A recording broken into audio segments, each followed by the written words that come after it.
bienvenue dans ce cours. On va parler de propriétés d'angle et de triangle. Alors ce sont des propriétés que l'on connaît depuis un moment, hein. Ce sont vraiment des vieilles propriétés de 5e et de 4e. Allez, c'est parti, on y va. Alors, pour tous les triangles, voici les propriétés qu'on utilise bien souvent.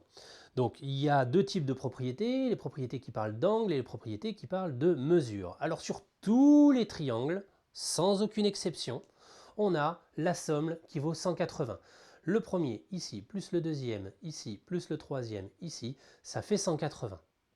La somme des angles vaut 180.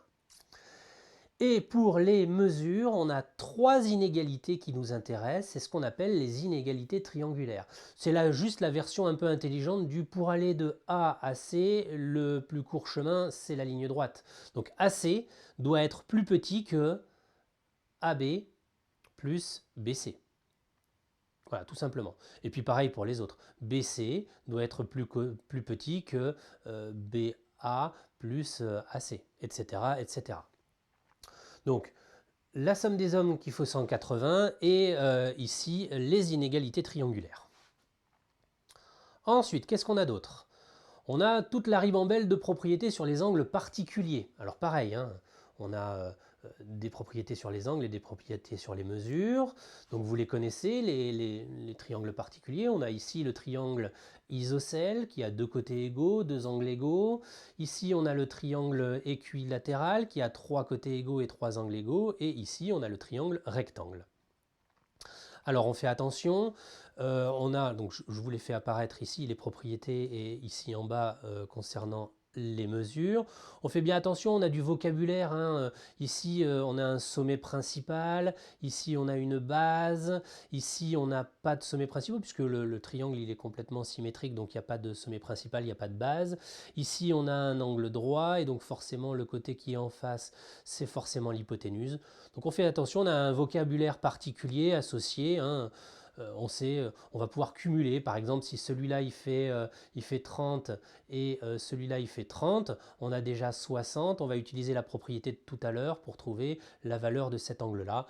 Enfin, voilà. Ça vous connaissez, hein, on n'a pas de grosses nouveautés cette année, il faut juste connaître les propriétés des années précédentes. Maintenant, une petite propriété sur les angles. Alors, sur les angles, vous savez, ici, par exemple, on a donc deux droites et qui sont traversées par une troisième sécante. Et ben, l'angle qui se trouve d'un côté ici et de l'autre côté ici, donc qui sont d'un côté et de l'autre, donc ils sont alternes, et ils sont coincés entre les deux, donc ils sont internes, ben, on les appelle tout simplement les angles alternes interne. Donc l'alterne interne du bleu ici, c'est le bleu, et l'alterne interne du rose ici, c'est le rose ici. Ça n'a quasiment aucune utilité de les connaître, sauf lorsque les droites ici et ici sont parallèles. Dans ce cas-là, les angles alternes internes, eh ben, vous voyez ici, ils deviennent égaux. On a ici et ici la même valeur. Voilà. Bon, un cours très théorique, je ferai une petite vidéo sur 2-3 exercices qui utilisent ces propriétés. Voilà, il faut les connaître, c'est quand même intéressant de les avoir en stock pour faire attention parce que des fois, on peut être amené à les utiliser sur des résolutions d'exercices. Voilà, à bientôt.